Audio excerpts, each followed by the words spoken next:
Thanks. Good morning. Welcome to the April 16th City Planning Commission. Sarah, please confirm that city staff are ready to begin and explain the rules and procedures for this hybrid meeting. Good morning. I'm going to describe our testimony procedures for the hybrid meeting today. For everyone joining us online, please know that there are two categories of people participating in the meeting: attendees and panelists.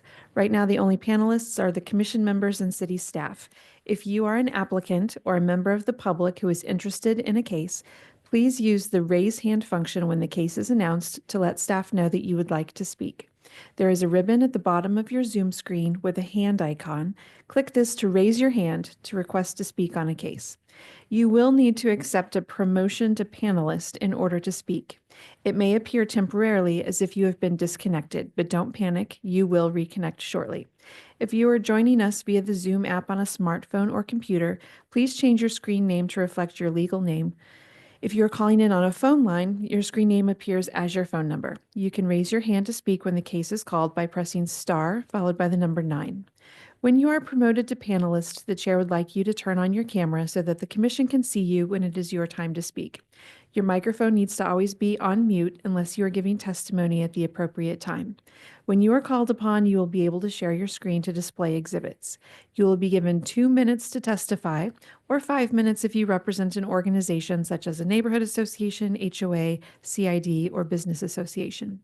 The chat box is only for questions about the agenda, and the merits of each case should not be discussed in the chat box. For everyone joining us today in person, applicants may be seated at the center desk when the case is announced. Members of the public who would like to speak may approach the microphone on the podium when it is appropriate to give testimony. If you are in person, there is no need for you to be on the Zoom meeting as well. Joining the meeting in both manners causes a lot of unnecessary feedback and audio disruptions. Please keep your devices on silent mode and be quiet when entering and exiting the hearing room. Those are our procedures, and city staff is ready to begin. Thank you, Sarah. We look forward to hearing your case. Every project is important and unique. We want to make sure we address every docketed item with the attention it deserves, building consensus between the applicant, public, and city staff. We believe we will reach that consensus by being brief yet heard, following the rules of the procedure Sarah has just mentioned. Additionally, there are time limits for the cases, with 20 minutes for the applicant presentation and 2 minutes for public testimony when representing a single interest, or 5 minutes when representing an established organization. Plus time for commission question and answer. For public testimony, those in the chamber will be called upon first, followed by those online. We'll go ahead and begin the meeting with the consent docket, which we will take separately. Our first item on the consent docket is C1, case CD CPC 2025-33, a request to approve a project plan in District B1-1 to approve a residential development on about 0.8 acres generally located at Northwest Berry Road and North Green Hills Road. Staff recommends approval with conditions. Can we go on to? We have to 5 to recuse from C2. Okay. So the consent docket, just keep them split. Gotcha. We'll take C1 first then. Commissioners, are there any questions for city staff regarding docket item C1? Seeing none, is there any public testimony? There are no hands raised online. All right, then if there's no discussion, I'll take a motion. Moving to approve docket item C1 with the conditions stated. Second. It's been moved and seconded to approve docket item C1. Margaret, could we please have can we just do voice votes all at the same time instead of roll call votes? I would have to look at your rules and regulations. Let's go for it. I was gonna say, if it ever is an issue where one person does say nay, we can just roll call after that to find out, document which person said nay. Great. So all those in favor of approval of docket item C1, please say aye. Aye. Aye. Opposed? Abstained? Great. C1 has been approved, and we're ready for docket item C2. C2 is case CD CPC 2025-40, a request to approve a project plan for the construction of Building 3 in the I-49 Commerce Center in District M2-5 on about 17 acres generally located at 15100 Hardesty Avenue. Staff recommends approval with conditions. Any questions for city staff on docket item C2? Seeing none, we'll open it up for public testimony. Is there any public testimony? There are no hands raised online. Right, then I will look for a motion. Moving to approve docket item C2 with conditions stated. Second. It's been moved and seconded to approve docket item C2 with conditions stated. All in favor? Aye. Aye. Aye. Opposed and abstentions? Docket item C2 is approved. Next, we will be turning it back to Sarah for the continuances or dismissals. Sarah, could you please open up list all the continuances? Sure. Continuances and dismissals begin with docket item number 6, case CD ROW 2025-4, a request to approve a vacation in district MPD on about 1.25 acres generally located on White Avenue, approximately 1,250 feet north of East 56th Street. Staff requests continuance without fee to May 7th. Item number 7 is case CD ROW 2025-5, a request to approve a vacation in District R 7.5 on about 0.14 acres, generally located on East 52nd Terrace, approximately 1,050 feet west of Dr. Martin Luther King Jr. Boulevard. Staff requests continuance without fee to May 7th. Docket item number 8 is case CD CPC 2025-17, a request to approve a council-approved signage plan in District MPD on about 2,143 acres, generally located on the north side of I-29, I-435, and Northwest 128th Street, specifically at the southeast corner of Missouri Route 92 and North Bethel Avenue, at the terminus of Mexico City Avenue. Staff requests continuance without fee to May 7th. Docket item number 9 is case CD CPC 2025-35, a request to approve a development plan allowing multiple 6-unit residential buildings on about 1.97 acres, generally located at 20 West Linwood Boulevard. Staff recommends continuance without fee to May 7th. Docket item number 10 is case CD SUP 2025-4, a request to approve a special use permit to allow for the expansion of gasoline and fuel sales establishment in District B4-5 on about 0.8 acres, generally located at East Truman Road and Brooklyn Avenue. Staff requests continuance without fee to May 21st. Docket item number 11 is case CD SUP 2025-5, a request to approve a special use permit in District M1-5 to allow for a hotel on about 0.4 acres generally located at West 80th Terrace and Brookside Road. Staff requests continuance without fee to May 21st. Docket item number 12 is case CD SUP 2025-8, a request to approve a special use permit acting as a preliminary plat for a school located in districts R 0.5 and R 1.5 on about 13.31 acres, generally located north of East Meyer Boulevard to the west of Research Medical Hospital. This is printed as a continuance, but staff recommends dismissal. The applicant requested that after the docket was printed. Docket item number 13 is case CD SUP 2025-7, a request to approve a major amendment to a special use permit for an addition on about 7.91 acres, generally located at the southwest corner of East 83rd Street and Holmes Street. Staff recommends continuance without fee to May 7th. Thank you, Sarah. Are there any questions from the commission on the continuances or dismissal of docket items 6 through 13? Seeing none, we will open it up for public testimony for anyone to comment on the continuance or dismissal of docket items 6 through 13. There are no hands raised online. All right, then I'll look for a motion. Moving to continue docket items 6, 7, 8, 9, and 13 to May 7th. Docket items 10 and 11 to May 21st, and the dismissal of docket item number 12. Second. It's been moved and seconded to continue and dismiss docket items 6 through 13 as stated. All those in favor? Aye. Aye. Aye. Opposed? And any abstentions? All right, docket items 6 through 13 have been continued or dismissed as stated in the motion. We will now turn to docket item 1, for which there is a quorum of Arkin, Beasley, Crowell, Hasek, and Padilla. So I'll step out and someone else can run this one.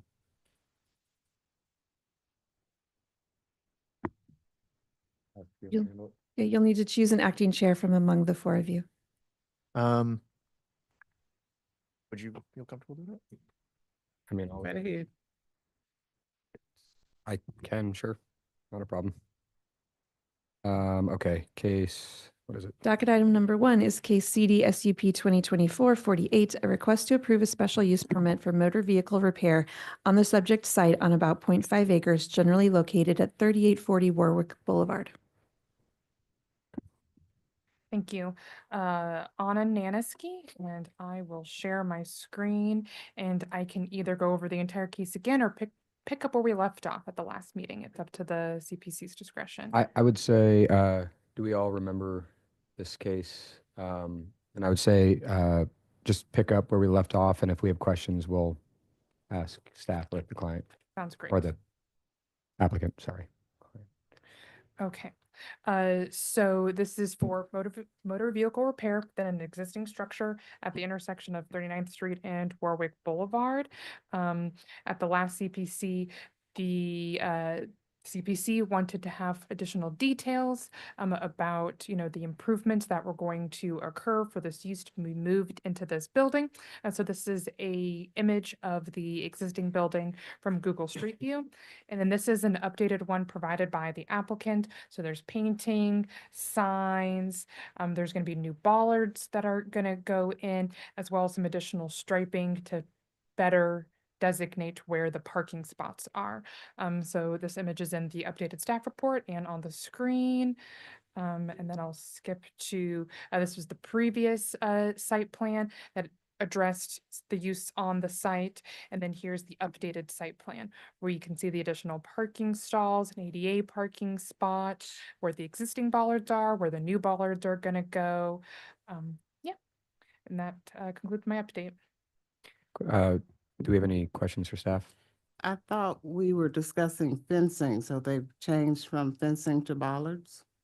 I understood it to be fencing, but they are bollards. Why? I'll let the Yeah, I think applicant. we'll let that.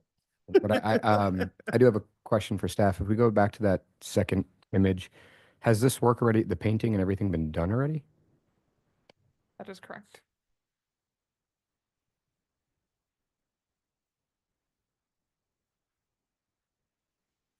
Okay. I don't have any more questions for staff. I'd like to hear from the applicant. Yep, we can hear from the applicant. Thank you. My name is Jacob Hodson with Olson at 1301 Burlington Street, North Kansas City. After the last City Planning Commission, the applicant, Jose, I approached him and I could clearly see he needed some help, so I'm going to act as his agent. And I was the one to put together the additional improvements on the site to satisfy staff's conditions. Okay. The building has been painted yellow previous to them starting this application. However, in those images, there are additional improvements such as bollards. There are existing bollards on the site at a 5-foot center. And so they want to continue that to close up the existing curb cuts that need to be narrowed down. And then they will be painted red, so all the bollards will be uniform color. There is some proposed signs on there. There's one existing now that says Royal Auto Repair above the 3 main doors, but they want to add another one that faces the Warwick, and then add another sign onto the tower on the corner on the, I guess it's 39th and, yeah, the west-south facing building entrance. Can you put up the Yep. floor plan? Or site plan, sorry. While we're looking at this.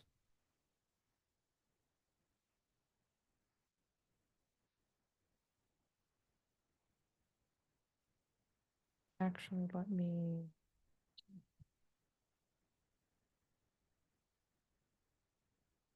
Yeah, that'll be good, so we can toggle back and forth. Yep. Instead of going through every single slide. So on the top image, you see the tower sign is proposed. The signs currently over the bay doors, they did get a permit for, and those were installed. They want to mimic that Royal Auto trim sign on the Warwick facing side. So that's what you see on the lower image. That is a proposed sign. That's not there right now? No, I did too good of a job photoshopping that in. I was about to say, that I looks know. pretty Yeah. good. That's why I put a little red line around it, kind of trying to show it was proposed. But the building is yellow and it will stay yellow. And then in that same image on the top one, you see those additional red bollards on a 5-foot center. Those will be installed to block that entrance. And then the other bollards beside it will be straightened and also painted red. And that's to keep with that existing conditions. This is a small company and he's just trying to get through, the best as he can and satisfy all the staff's conditions. And then on the site plan, we did do some vehicle circulation striping to show how vehicles would be entering and exiting the site, and then proposed parking. So the top one is not the Warwick side, because under it says west building, south face. Yeah, the lower one faces Warwick. Excuse me.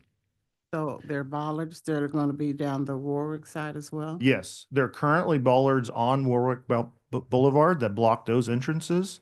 The additional bollards will all be on 39th Street to block those entrances.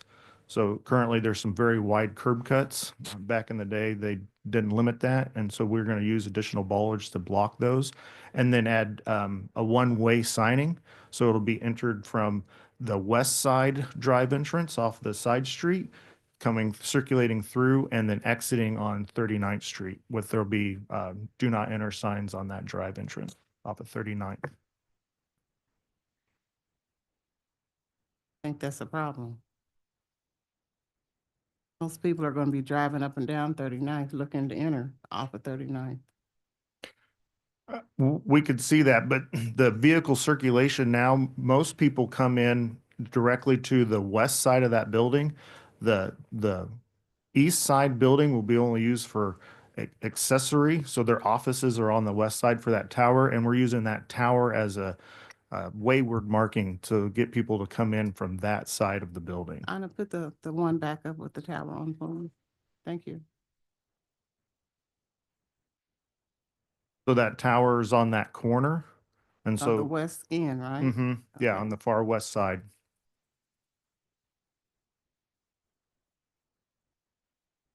And so in the bottom picture, I'd be back in that corner. the face that has the one garage door, is that where you're saying the offices and stuff are? No, on the west side. Yeah, right under that tower. That's under the AA. Offices are over there. Yes. I had flipped it on you. When you were talking, I was thinking you said because there was no entrance off of Warwick, because the offices were going to be there. No, offices are on the other side, on the west side of the property. Are all those bollards going to be permanent? Yes, the current ones are permanent now, and so they will be permanent to block off those driveway entrances. Is there any plan for the city to remove the curb cut? Not that I'm aware of. Or if it's already been stated, what kind of bollards is planned to be added? Are like concrete bollards? These ones look like they're metal bollards. They're that are steel using- filled with concrete. Okay. Yeah, and so there is a detail on there. So they're a very typical 3-inch bollard filled with concrete and capped. I see.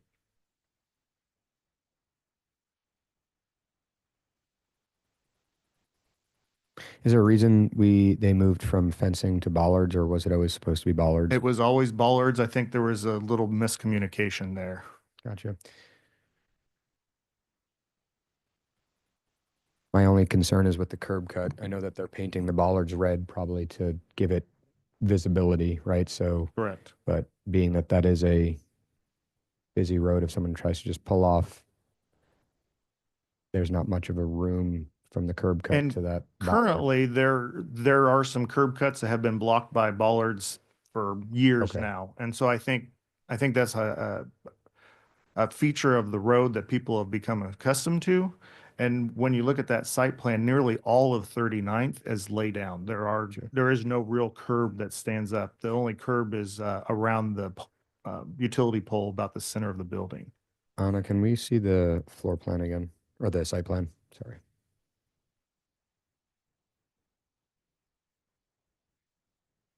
Your entry point is up in the top corner now. Correct. Yes. And then there's one exit. Is there any way out that way or no? Out onto Warwick, or no, so currently if Is you there only were- one entrance and exit now? Yes, there's one entrance on the far west side and one exit on the 39th towards the east side of the property. How wide is that drive then? Because that's It's one, 17 feet on the south side. The drive, the one-way drive system or the curb cut? Well, if it's more than one way, if that's the only way out is up north, right? You'd have to come back that way to leave. No, the idea is the circulation would come from the west, heading to the east around the building, and then exiting there. But, okay, so there's two openings. Not, Two openings, okay. correct, Okay, that's Yeah. what, okay. But they're designated as entrance and exit only. correct. Yeah, there'll be striping and signage for that. So what are they doing about signage for left-hand turns onto 39 from that exit? Currently, the city does not restrict that. I mean, you could make that a condition if you wanted to put it, right in or right out only, or right out only on that. I just see that being a traffic problem. Yeah, I kind of have been looking at that too, that exit on the 39th, and I almost feel like it would be more appropriate to open up the northeast corner so that that egresses out onto Warwick Boulevard so that they can then turn to 39. So that way you don't have traffic coming in and out directly from the parking lot onto 39th, and kind of simplifies 39th Street a little bit. I know that requires removing some existing bollards and adding more in, but I do feel like that would improve the condition onto 39th Street significantly. Plus they have a stoplight. They come out on Warwick and want to go south or east and west. They have a stoplight that's going to help them merge into traffic. Right, I didn't notice that. Yeah.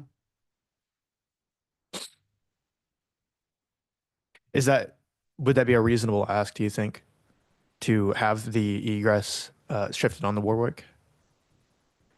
I mean, I think it would be safer for their patrons as well to exit out on that. But I mean, do you know if would the applicant be open to that? I know he's trying to do this for as little as possible, but I also know that this has been continued a very number of times. So if that's something that will satisfy the commission, then I believe we can make that work. I think we only continued it Once. once, but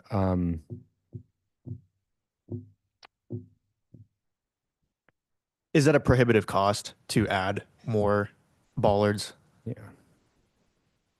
Well, It would just be replacing some of those bollards that are already there because, Right. there is a curb cut. Now that curb cut does turn into a turn lane, so it is Right. a little bizarre on Warwick Boulevard.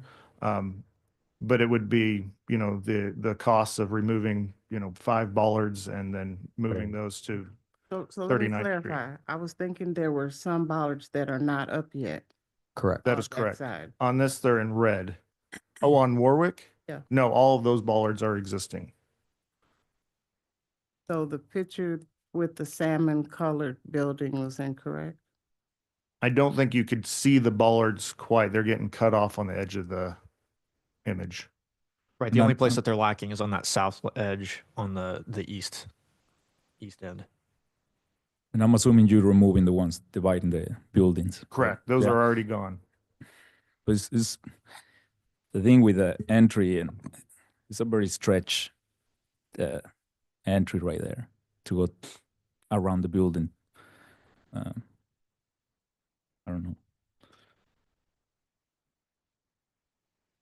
Yeah, but I agree. I think the entry it makes more sense to be on the 39 than exit.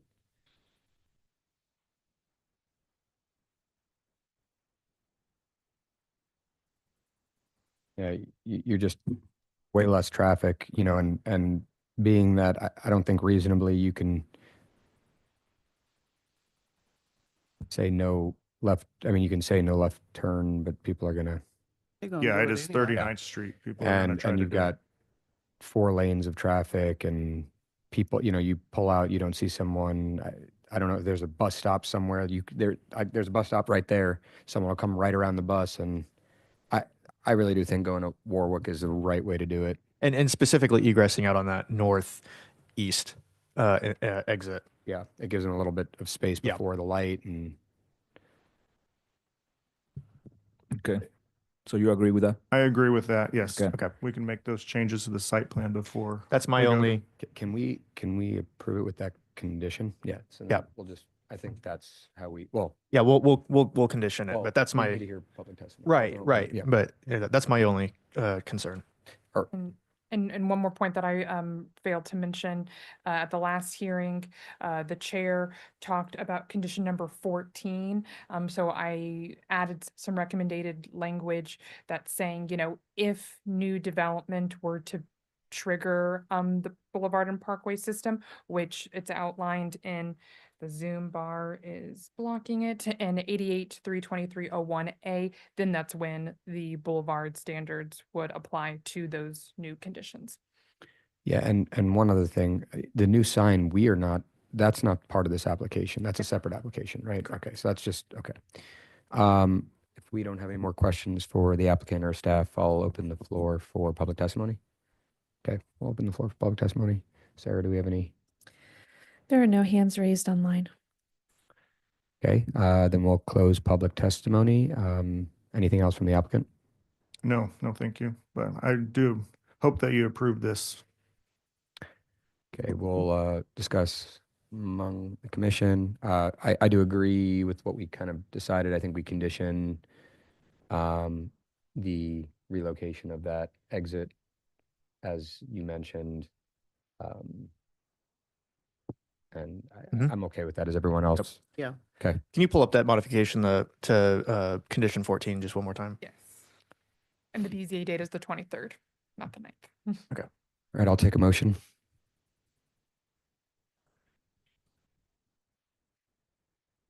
So throw at the beginning of that condition number 14 per 88-323-01A.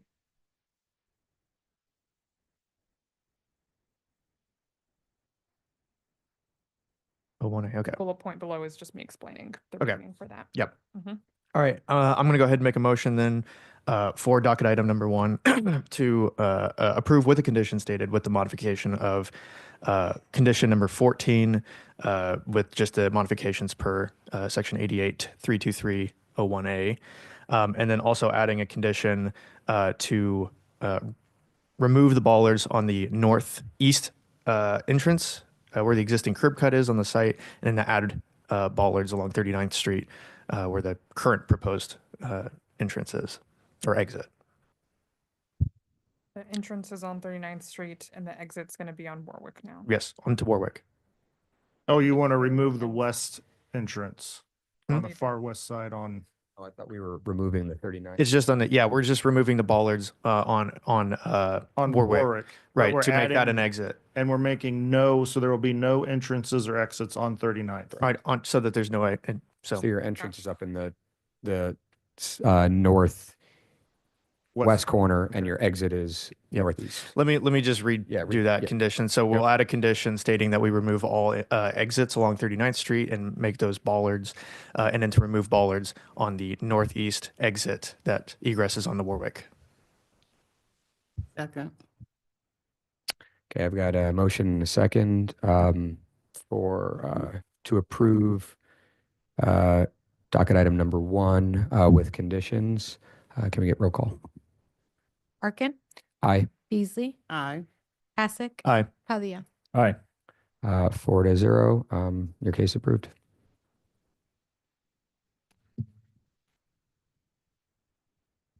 All right, Thank you much. can grab the real chair, vice chair. Making me do too much work. All right, we're ready for docket item number 2.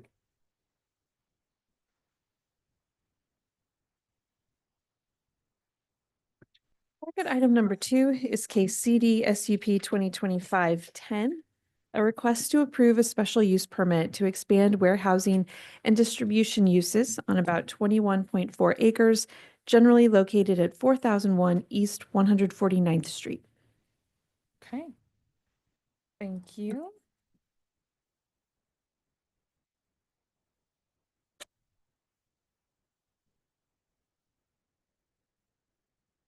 Okay, as mentioned, this is case CD SUP 2025-10, and the applicant is seeking approval of a special use permit to expand an existing warehouse to develop prime air. So the site is located in the very, very, very, very southern portions of Kansas City, Missouri, almost out of our municipal boundary. And here's a closer look of the subject site highlighted in yellow, roughly at the intersection of East 149th Street and Botts Road. And then this is another look at the site, but the black line outlines specifically where this proposal is located. So there's the overall existing warehouse, and then back in the southwest corner is the subject location that we're talking about today. So here's a further and zoomed look at the proposal that has some structure, some storage containers, structures that are highlighted in blue in some of the designated lift off areas for Prime Air. So Prime Air, and I'll let the applicant get more into those details, but it's associated with Amazon, where they're going to be delivering packages with drones. So here is a more perspective look at the subject site. You can see the buildings that I was talking about, some structures to cover the employees while they're engaging in that use. And now I'm going to go over the review criteria for a special use permit, because the expansion of this use is what's triggering the need for the special use permit. I'm gonna go over the three that are most applicable to city staff's recommendation. So first is B, which is that it's in the interest of public convenience and will not have a significant adverse impact on the Second. general welfare of the neighborhood or the community, you know. And so like the elephant in the room is that some people are afraid of drones, right? It can be scary for some people. But national, state, and local FFA or property nuisance laws, that's what's going to regulate these things, not the zoning and development code. So at this time, city staff does not have like a perceived that there will be we do not perceive that there's going to be a significant adverse impact to the community compared to what potentially could be, you know, a innovative, you know, and cool business or industrial, you know, opportunity. Review criteria C is it compatible with the character of the surrounding area in terms of the site layout or the building? So as I mentioned before, this is just an expansion of an existing use. The main warehouse is already there. They're expanding it just a little bit towards the southwest. So it is in nature compatible with the existing area. The whole area is also very industrial in nature. So this is a little more zoomed out than I had before, where you can see some of the other warehouses nearby. It's a very industrial section of Kansas City, Missouri. And we have review criteria D, which is it compatible in terms with operational characteristics.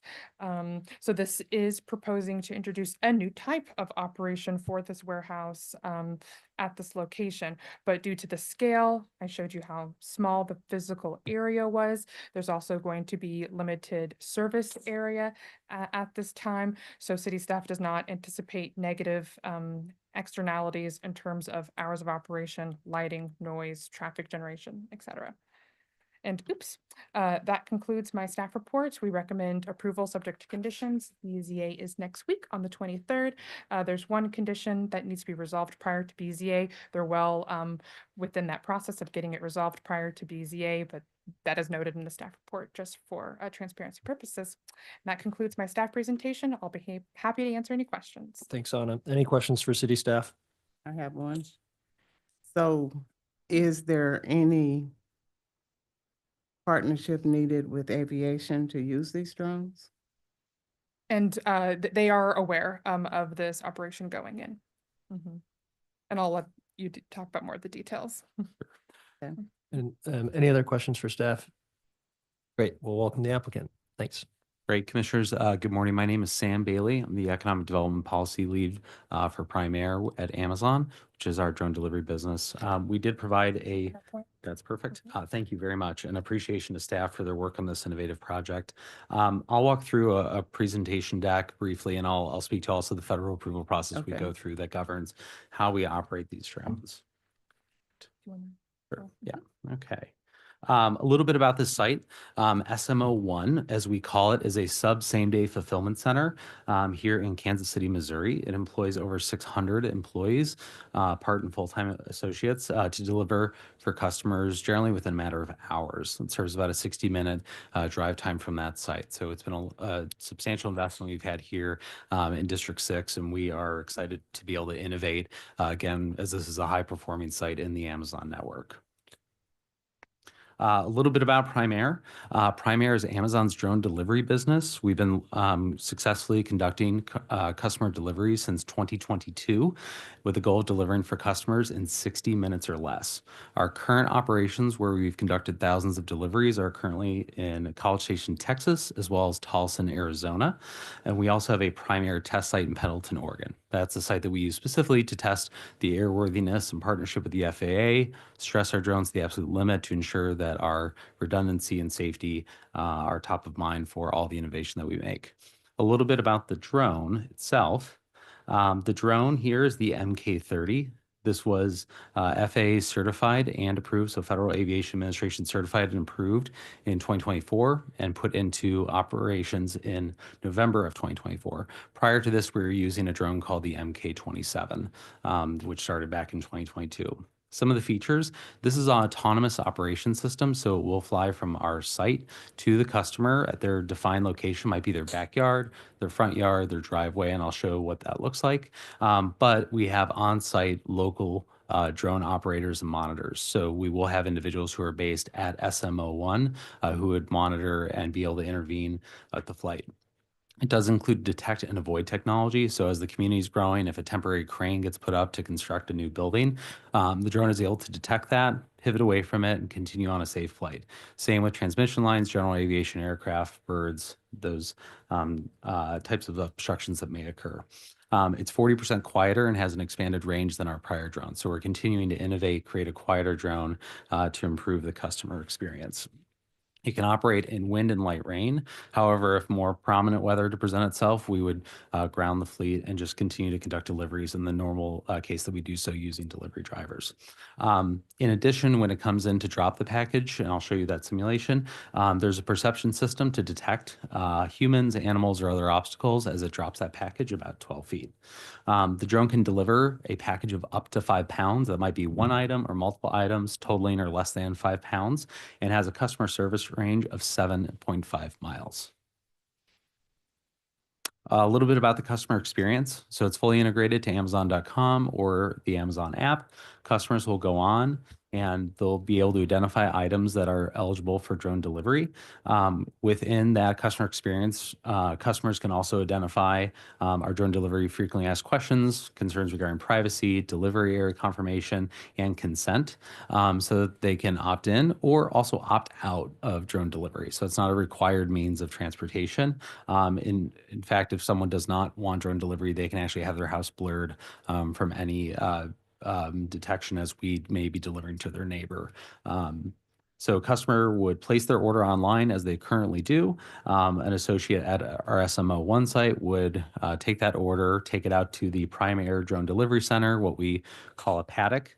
That drone is loaded both with a package and a fully charged battery, as these are battery-powered drones, and that drone would then take off. It would take a vertical takeoff, transition to horizontal flight.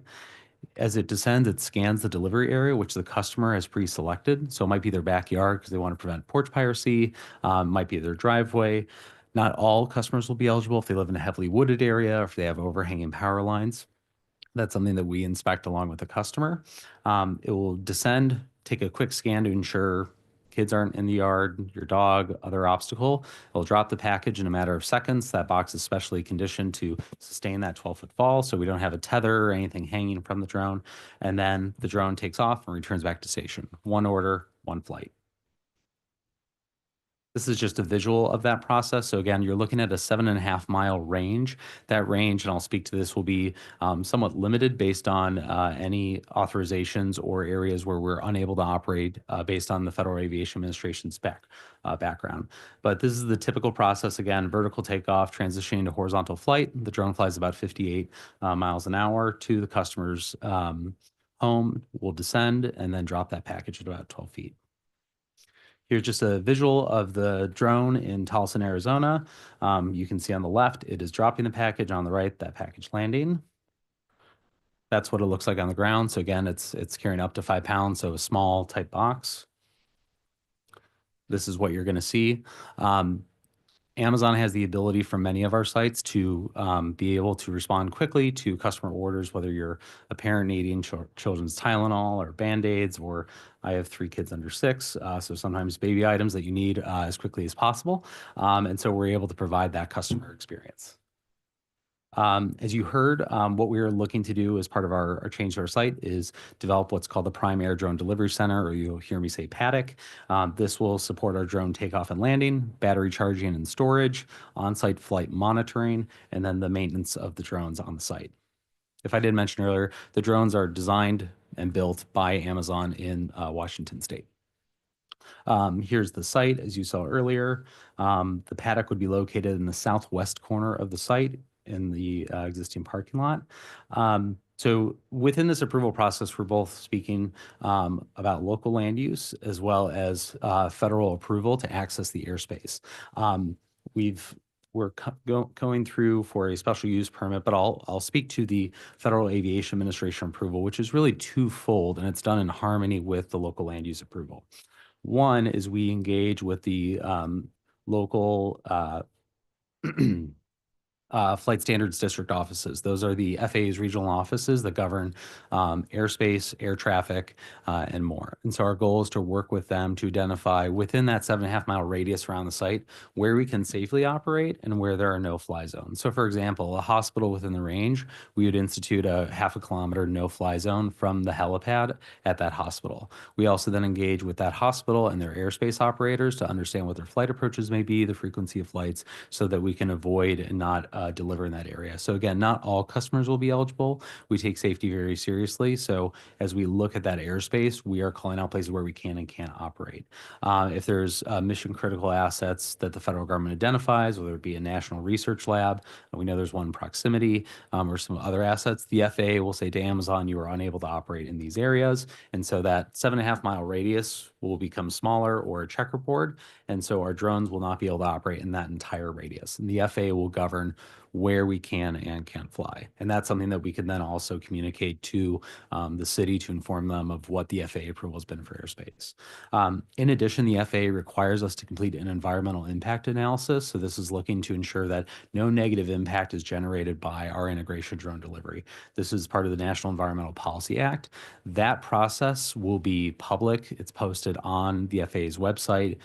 Notifications are made. We'll make notification to the city as well as the district office and the community. That allows participants in the community, whether they be residents, businesses, nonprofits, companies, to actually provide comment to the FAA on what we are proposing. So just as we can have public testimony here at the Board of Zoning Adjustment, the FAA also has a public process before we are granted our approval to be able to operate.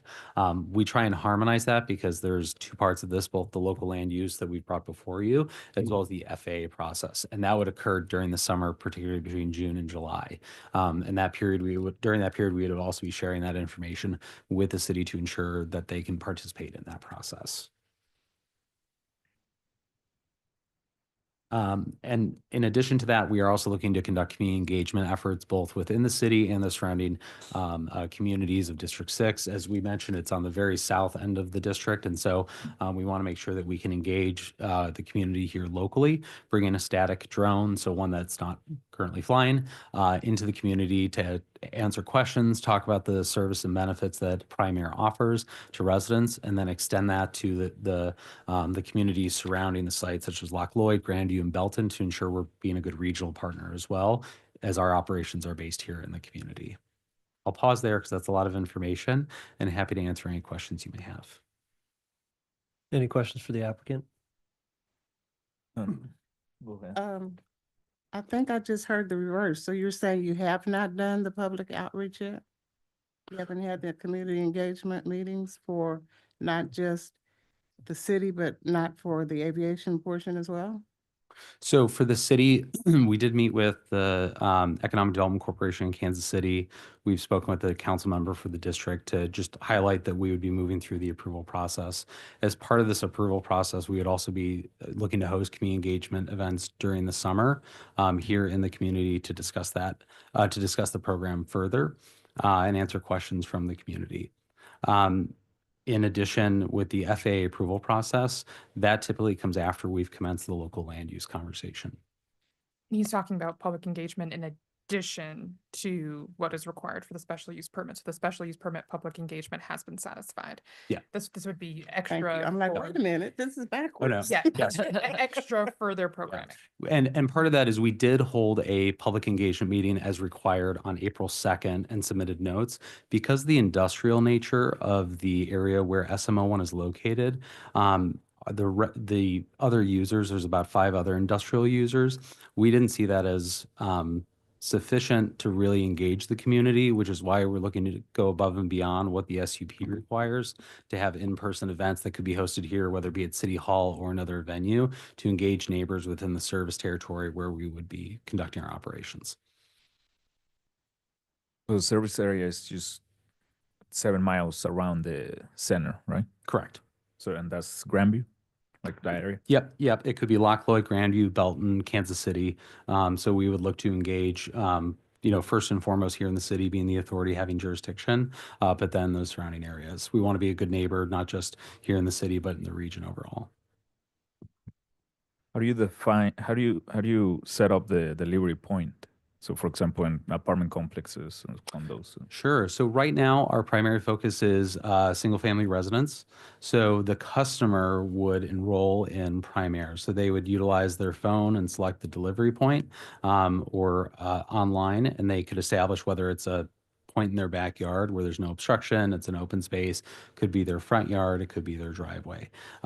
We then evaluate that site to determine that we can safely deliver there, that there aren't overhanging power lines, that the airspace above has been approved, that there's not a tree canopy that might impede. So the customer is identifying that specific point. We then are able to validate it and say, yes, we can deliver there, or no, we can't. So the customer is the decision maker as to where they prefer to have it located. Sorry, I want to add to that. So the customer, how do you guys validate that that's their property? Or like, let's say someone's like, I'm going to drop this off. And, or is that through the customer? I mean, this doesn't really apply to this specific case. I'm just curious, how does that work? Like, could I say, hey, I'm going to deliver it to my neighbor's front porch? If you are based on your customer account, so you have to be an active Amazon customer. So Right. we're looking at what's the address assigned to the customer account, Okay. and then are you signing it based on that address? Now, feasibly, if you were, let's say, you had a family member and you're like, I'm going to deliver you cold medicine because I know you're sick, that could be conducted. The individual would need to be home for that to occur. Gotcha. And I mean, I guess more so like, I guess how accurate is your, is it looking through our parcel viewer to understand where those like lot lines are and things like Yep. that? Okay. Yes. So what's the hours of delivery? So the FAA prescribes what are called civil twilight hours, which typically occur 30 minutes before sunrise and 30 minutes after sunset. So ideally 6 a.m. to 10 p.m. If you think about like a long day in the summer, the goal is that we are delivering expeditiously for our customers in a safe manner for things that they might not be able to go out and get immediately. But so ideally, based on the FAA regulated timeframe, that's again 30 minutes before sunrise and 30 minutes after sunset. And that will change obviously throughout the seasons. You also mentioned something about this being 30% or something quieter. Do you know what the decimals? Yep, actually, it's 40% quieter than our prior drone. So one of the things we did is we conducted a sound study in Tolleson, Arizona of both the site, and then we utilized an Airbnb rental and conducted a sound study at that Airbnb as well. One of the benefits of this site, it is substantially far away from residential development, so we don't anticipate that being an issue. So if you are standing in the backyard and the drone is conducting delivery, the decibel level is about 68. decibels. If you were in the sidewalk in front of the house and a drone is conducting delivery, it's about 60.6. We also conducted decibel levels at the paddock. So if you were standing there, it's about 67.6. And then if you were 500 feet back, it's about 52 decibels. Okay. So Thanks. it is a quiet drone. It utilizes 6 propellers, and the focus has really been creating a customer experience so that the sound that's generated is no different than a delivery truck driving by. Okay. And that delivery really occurs in a matter of seconds. If it's flying overhead, it's going to operate between 200 and 400 feet, again, based on FAA guidance. As it descends, it will drop the package in a matter of seconds and then ascend. So it's a very brief exposure. Just wondering, sorry, just how high it flies? So we are regulated by the FAA to fly between 200 and 400 feet. Yeah. And again, based on approaches of general aviation airports, commercial airports, other users, that will be adjusted. The FAA will provide us that guidance. How big is your fleet? We anticipate at initial launch, we'll have between 10 and 15 prime air drones based at SMO1. Our current NEPA analysis, we look at a larger approach to that because that looks at long-term environmental impact. We anticipate at scale, there could be potentially up to 250 flights a day, but that is providing a maximum number. This is going to be based on organic customer demand. So you don't anticipate a larger fleet than 15, but you're also looking at the capacity to deliver X number of packages a day. We anticipate that we could have more than 10 to 15 drones, but that will be based on organic demand. Right now, we can't forecast it because we can't begin to offer it because it's not approved by the FAA. So should we be concerned with the number of drones that would be falling under this SUP? Or just the SUP? I mean, I don't for think drone that's not operation going to, period? I don't think that's regulated by us, unfortunately. I think that's going to be the FFA that makes that decision of Okay. what can fly and what can't fly. Any? Yeah, I mean, right now, we if we approve this, they still can't fly anything until the FFA gives them No, I understand that part. approval. I'm just looking at how many we're gonna see in the sky at one time and say, are those birds or what are all those? Big birds. So, and just for perspective, the drone is about 5 feet by 5 feet and weighs 83 pounds. The drone itself there is also marked with Amazon's logo, our coloring. It does carry what's called a Part 135 Air Carrier Certificate by the FAA, so it does have a tail number. So we try and make it as obvious as possible that this is an Amazon drone. This is also, again, it's federally regulated, so it's not like a recreational drone where people can just put it up in the sky. To that point, we wouldn't even be able to conduct a test demonstration in the city because we don't have FAA approval at this time. How do we get a shared partnership and the Kansas City logo on there? Oh, Yeah. there you go. We would be happy to talk to you about that at a later date. And we'd have to confirm with the FAA what's allowed on Gotcha. the vehicle. I've seen some crazy planes, so I'm pretty sure a KC logo on it would be.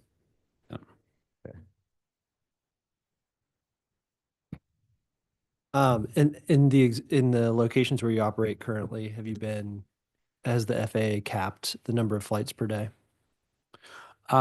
The FAA's, I'd have to follow up on that. I don't believe we have caps currently. At both sites, we do have limitations based on the number of aircraft, and customer demand, the number of monitors on site. And this does not have any negative economic impact to the site. So we aren't increasing truck traffic as a result of it. We're also going to continue to use our other vehicle delivery methods. This is just adding a more rapid or expedited delivery means to the site for items that people request. Any other questions? So Okay. can we go back to the slide that shows what the actual part of the property you want to use as the facility for the drones? Need to address any other things on that? Because I think personally, I got off into drones and not the site that they're coming from. And again, just to provide the layout on the southeast portion, this is what we call the bat cache. So these are battery powered drones. So this is where the batteries would be stored and charged, and every drone departs with a fully charged battery. There's a canopy here for us to stage our staff as they go to then load a drone, so preventing any exposure from sunlight on a hot day. And then here we have a ramp that provides accessibility to our drone monitoring center. This is where we have on-site flight monitors who can track the drones and intervene if necessary. And then we have the launch and divert pads here. So they're actually packing the boxes internally and bringing them out to this location. So right? the customer orders will be packed inside of the fulfillment center, SMO1, and then will be brought out to the site and then loaded into the drone. I'm just wondering why Kansas City is going to be the third city to try this. So in full transparency, we are having similar meetings like this in some other jurisdictions, but this would be the first site in the state of Missouri. Okay. And no issues with material and stuff for the surround, okay. Nope, nope. All right, we'll go ahead and open it up for public testimony. There are no hands raised online. All right, any other comments from the applicant? We appreciate this opportunity. Staff has been great to work with on this innovative project. So again, a big thank you. This is something unique in nature. And so we appreciate staff's guidance to get us to this point. And again, look forward to working with the city as we progress forward. Thank you. Thanks. We'll close all testimony and can either discuss or I'll take a motion. I'll go ahead and move to approve docket item number 2 with conditions stated. Second, Been moved and seconded to approve docket item number 2 with conditions. All those in favor say aye. Aye. Hi. Aye. Opposed and abstentions? Docket item 2 is approved. Thanks. Thank you, commissioners. We'll now move to docket items 3.1 and 3.2. Docket item number 3.1 is case CD CPC 2025-19, a request to approve an amendment to the Midtown Plaza plan to change the future land use designation from office residential to mixed-use neighborhood on about 0.9 acres generally located at 4420 Madison Avenue. And item 3.2 is case CD CPC 2025-1, a request to approve a rezoning from R1.5 to B1-2. So the zoning designation reflects existing conditions on about 0.9 acres generally located at 4420 Madison Avenue.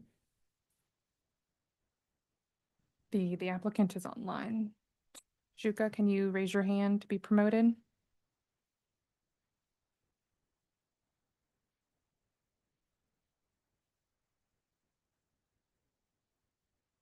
I've promoted Omid Shabazian and Shuka Smith or Smythe.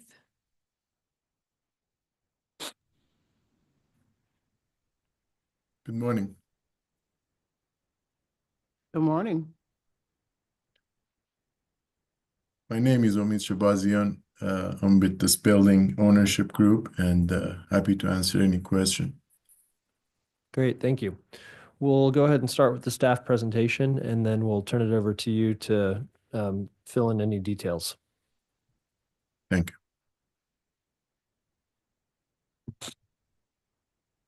Okay, as previously mentioned, this is case CD CPC 2025-1 and 19, and the applicant is seeking the approval to rezone their property with an associated area plan amendment. So the zoning designation reflects existing condition and can provide a more realistic flexibility for future growth. So the property is located in the Midtown portion of Kansas City, Missouri. More specifically, it is north of the Country Club Plaza along Madison. So you're heading up that big hill towards Westport from the Country Club Plaza.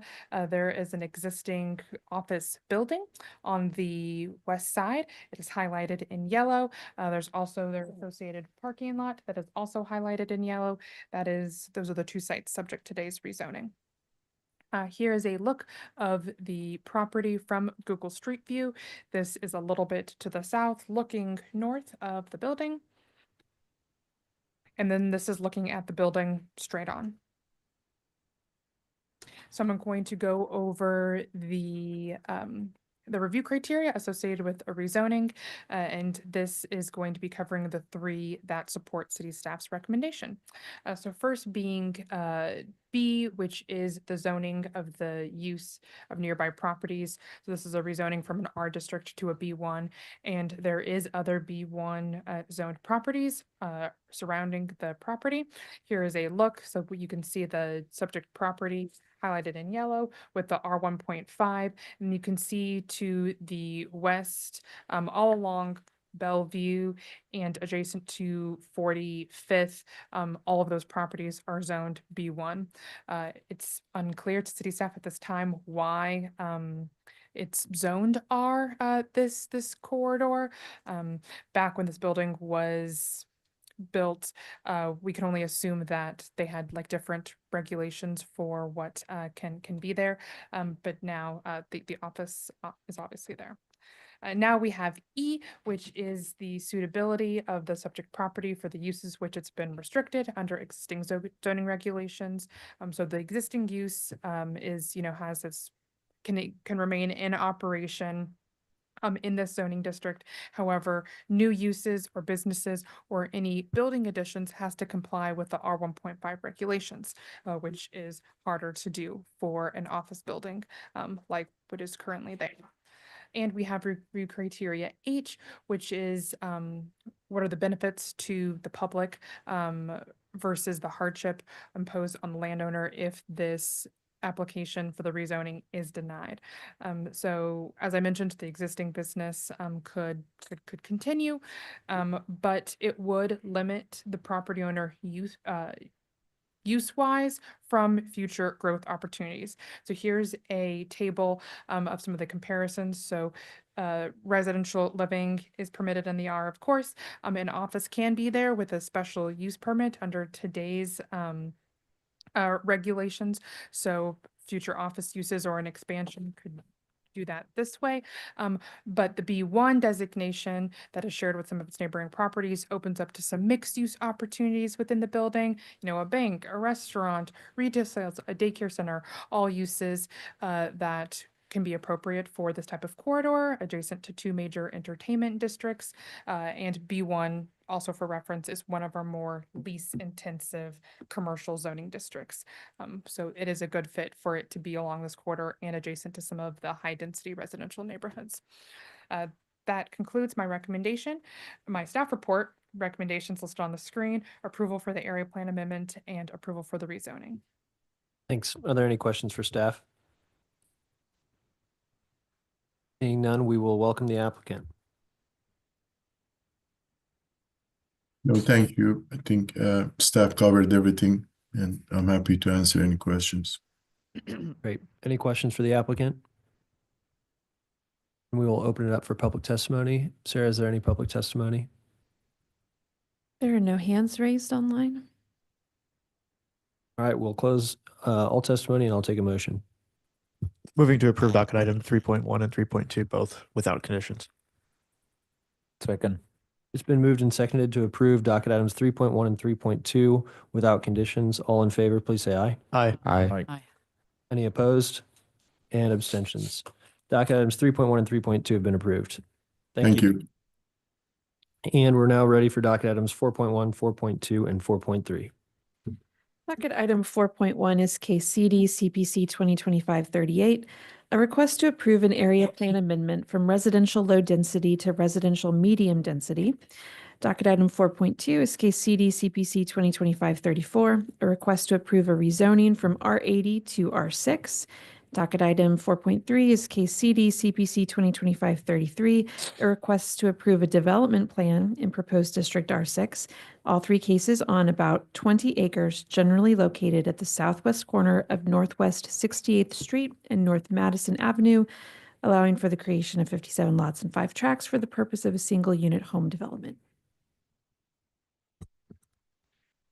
Thank you. Good morning, Commissioners. Matthew Barnes, City Planning and Development, with docket item number 4, which is the development plan, rezoning, and area plan amendment for Jaden Hills.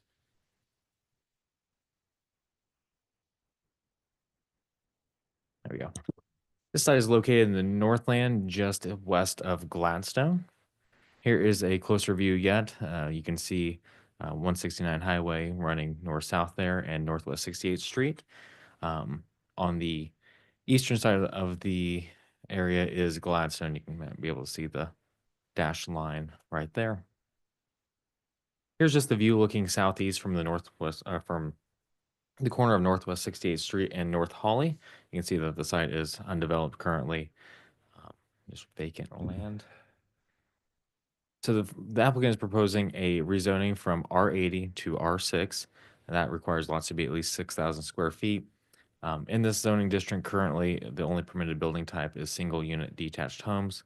I would note there was a ordinance that has gone to City Council and was heard by MPD yesterday that would allow, and you guys have heard, duplexes on corner lots in the R6 district. This also requires an area plan amendment to the Line Creek area plan from residential low density to residential medium density. Here's the site plan of the development plan. They are providing internal pedestrian connections and connecting to Madison Avenue to the east. There is existing right-of-way, but that has never been improved. They have several amenity areas that will serve for the residents of here. So like walking trails, a dog park, other detention areas as well. The topography and a regulated stream prohibit this site from going from this proposed Bellevue to go further south. They had originally proposed connecting in, but Public Works requested that they provide a cul-de-sac instead of a stub street, as the regulated stream and topography would ever prevent that from going further south. They do have 3 entrances into that, so they do meet fire code regulations as well. Yeah, all as stated, there's 57 lots and 5 tracks. They have the amenity tracks, the dog park and walking trails, and they are connecting to adjacent developments. With that, staff is recommending approval of the area plan amendment, approval of the rezoning, and approval with conditions of the development plan. And I can take any questions. Thank you. Any questions for staff?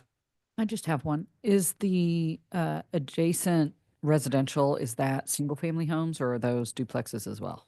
To the east is existing single family. I'm not sure what exists to the south. The applicant might be able to. Yes, but I can look that up as well.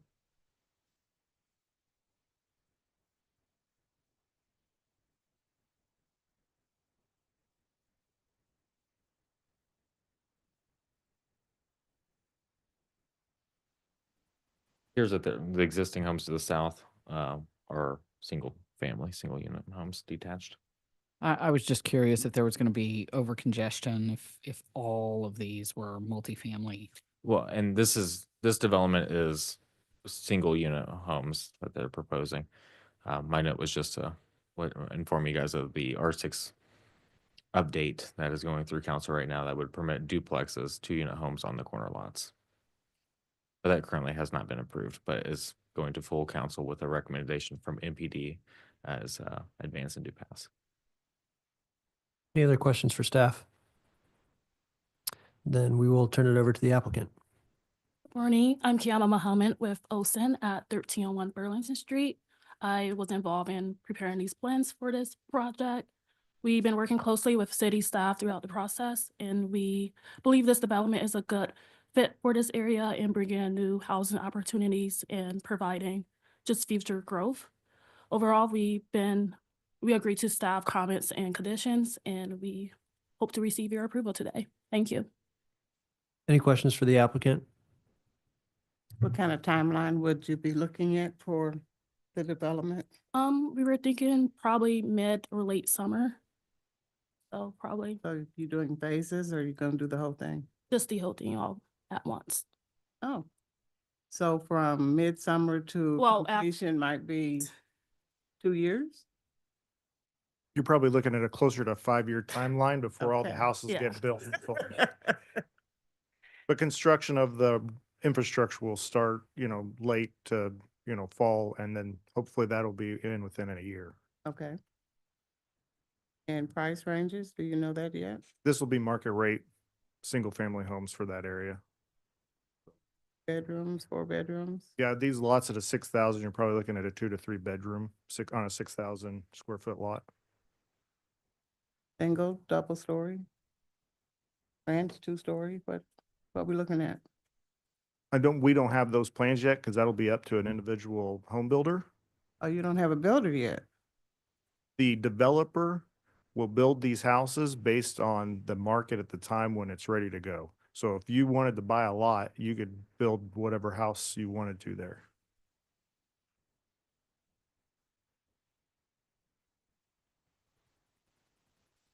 Any other questions for the applicant? Then we will open it up for public testimony. Hello, can you hear me? One Okay, moment, we please. we have one hand raised online, but we also have someone in person. I'm Great. actually online. Yeah, we'll We're go- not to you yet, sir. All right, one moment, sir. We have someone who's going to testify in person first. Go Good ahead. morning. Roberta Jackson, 1112 Northwest 66 Terrace. I don't really have an issue with the development. My concern is the volume of stormwater that will come off of Holly once they curb Holly. Holly is currently an unimproved street, and so most of the water that comes off of Holly actually runs off into the land that's being developed because most of that property slopes to the east. And the further south you go, the more it slopes. In the southwest corner of the property, there's a thick grove of trees and underbrush that absorbs and slows down water running off of Holly. So most of the runoff never makes it to the current storm inlet. The storm inlet runs into a ditch that runs behind the properties on Northwest 66 Terrace. The water that does flow into that ditch already causes erosion. In the last month, I had to have 2 trees removed. One of them was leaning because the entire backside of the root system had been exposed from the erosion. Then there was another tree that was starting to do that, so it was also removed. I have lived there for 30 years, so obviously it took a while for all of that damage to occur. But once Holly is curbed, the volume and speed of that runoff will increase significantly. I'm having a hard time trying to comprehend the volume of water that will be coming off the road once it is curbed. I'm not only worried about the tree roots being exposed, but about losing part of my backyard. I'm not sure what the ditch looks like further down from me, but I don't think everyone realizes how much more water will be coming off the road and the potential problems that it may cause. Thank you. We'll have the applicant respond afterwards. Thank you. Okay, we have one person online, Brandon.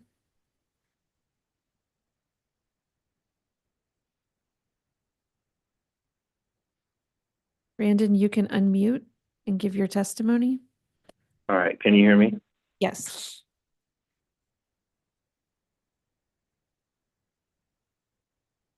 Yes, you may go ahead. Sorry, here you go. I'm actually the person who's online. I don't know why the audio is. You're on mute now? I'm not sure which one you can hear me better on. Can you hear me on the online or on my phone? Whatever you're on right now.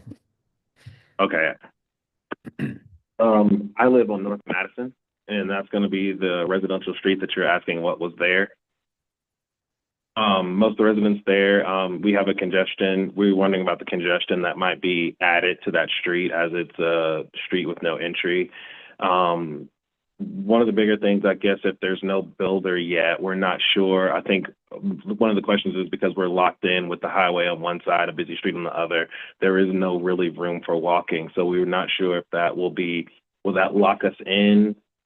Will whoever buys that potentially try to add us into that HOA, not add us into the HOA, will be restricted from going on the property? We're not sure. Or if those are questions that that obviously the developer, they can't really answer. We're wondering about that. And I think the people who are at the end of the street also have questions about the water runoff as well. Great. Thank you for the testimony. Awesome. Thank you. Is there anyone else? There are no other hands raised online. All right, that concludes the public testimony. We'll turn it back to the applicant to answer those questions or to respond to those questions. We'll address the stormwater issue. First, we are aware of the topography on the site, and we have done a stormwater study to understand, and all the detentions and piping has been sized to handle what will be coming off of the lots once they are fully developed. And so there will be no more rainwater leaving our site than is currently today as an undeveloped site per APWA 5600. The roads will be, this will be a public roads. There will likely be an HOA, but this is not a gated community, so the sidewalks are for public access. And then can you speak to whether North Hawley Street will be improved? The only improvement for North Hawley would be where well, there is some improvements on North Hawley where we connect to it. Correct. Yeah, we show that on the site plan. How much of it do you all end up improving? Like linear feet, it's just Yeah, I mean, adjacent, if Matthew'd bring that up, it's just adjacent to the plan. Yeah, so you could see it where we connect in both ways, you know, few hundred feet. We won't be improving it all the way to 68. So you'll be improving just the east side, but almost the majority of the part that's currently unimproved. And so you'll be adding gutter. Yeah, we'll be putting storm drainage systems into that and be able to catch that and bring it into the system. Right. Okay. So you say you have already done a stormwater study? Yeah, in order to size the pond, it is not complete, but it is far enough along that we were able to use that to be able to size the system itself. Because on the notes from the public engagement on April 3rd says that you have to investigate. So I was just wondering if in 2 weeks you already got that done. It is not required for this aspect of the city's planning, but when we do go for permits, we will have that full stormwater study done. I'm just letting you know that in order to get this far in the design, we've got a lot of that information collected and be able to size those ponds. Great. Did you have another comment or question? Likewise, I think their site plan, though, takes care of the water on the development. The water coming down Holly is still going to dump into that ditch, and I don't think there's, in fact, when they had the preliminary meeting, they're going to add another inlet, which I actually don't think will increase the water, but it's still going to dump into that one ditch. So I think their plan considers the water coming off the streets within the development, but not what's going to come off Holly once it's curbed. Gotcha. Understood. Thank you. Do you want to respond to that at all?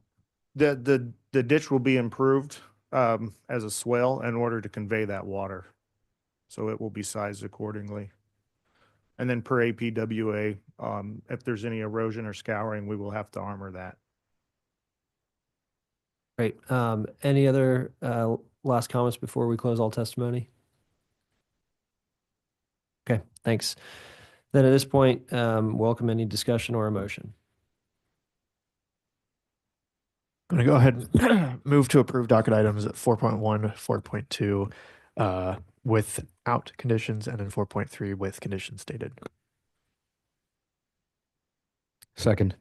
It's been moved and seconded to approve docket items 4.1, 4.2, and 4.3. All those in favor, please say aye. Aye. Aye.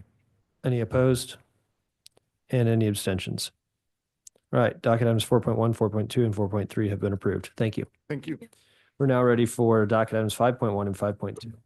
Docket item 5.1 is case CD CPC 2025-28.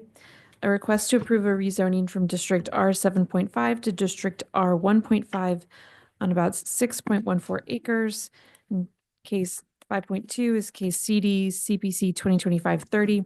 A request to approve a development plan also serving as a preliminary plat to allow construction of multiplex residential buildings in proposed District R 1.5 on about 6.14 acres, generally located at 7800, 7802, and 7744 North Oak Traffic Way.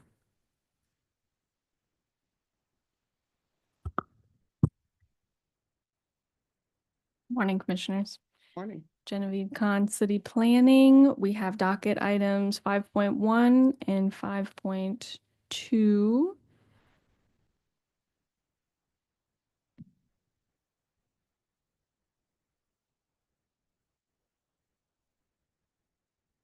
For a rezoning and development plan on a few parcels along North Oak Trafficway. The subject site is located in the northern portion of the city, just north of Gladstone. The subject site is highlighted in yellow here. You can see there's a stream corridor area crossing the western side of the site, and it directly abuts North Oak Trafficway. The site is currently all zoned R-7.5, which only allows generally detached single-family homes. And the applicant is requesting to rezone to R-1.5 open space. The R1.5 will allow the building types they're proposing, and the open space is related more to their plat in setting aside natural areas that are difficult and should not be developed due to sensitive topography and water features, which is what we see on this site. This slide is showing the Gashland-Nashua Area Plan future land use recommendation, which is split for this site between mixed-use neighborhood and low-density residential. You'll see in the next few slides, the majority of the development will be on this mixed-use neighborhood, so staff did not require an area plan amendment with the rezoning. Just to show you a little bit more about the open space, since it's not a super common request that comes before you. Again, it is to encourage subdivision design that is efficient and sets aside open space for natural resource protection more than we see in other conventional development styles. And again, developing to the maximum extent practical outside of these sensitive areas. So now we have the site plan. The applicant is proposing 29 units that will be across these multiplex buildings. So each unit will have their own driveway and garage and exterior entrance to their unit. There is an existing paper street right-of-way through the middle of this site, and that will be constructed and remain public right-of-way. And each of the drives that are going north-south to access the units will be private drives, privately owned and maintained. And then on the western side of the site, there'll be some amenity area, keeping in mind the topography.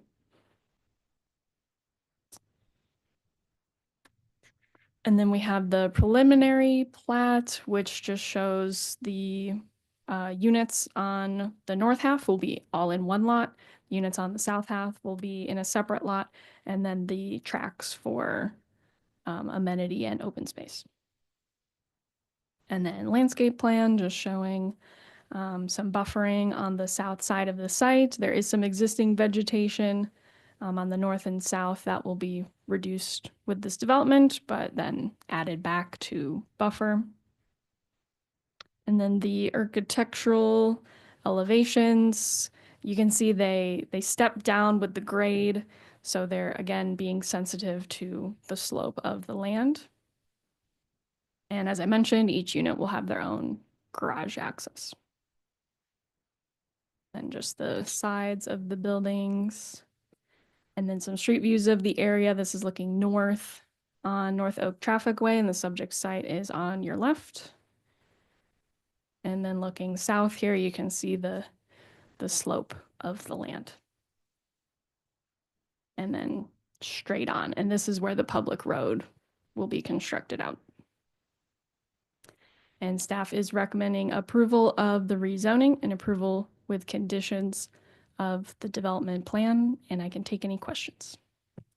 Could you go back to your first slide looking north? One of my questions was going to be, does the tree preservation come in the project at all?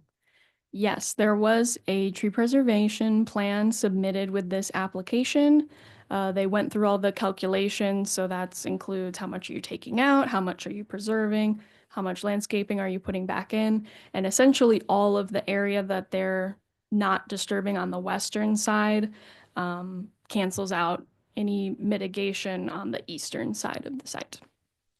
I thought that, but thank you. Is there a developed creek running through the tree area that we're talking about on the? I can let the applicant get into more detail. My understanding is it's more of just a steep slope and there's really not much water ever in there. Thank you.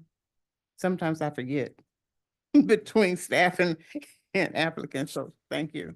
I'll wait for them. Any other questions for city staff? Seeing none, we'll welcome the applicant. My name's Sam Malinowski with SM Engineering. Staff's been great to work with. Really don't have anything else to add. To answer your question about the stream, it's not really an active stream. It's just kind of a ditch.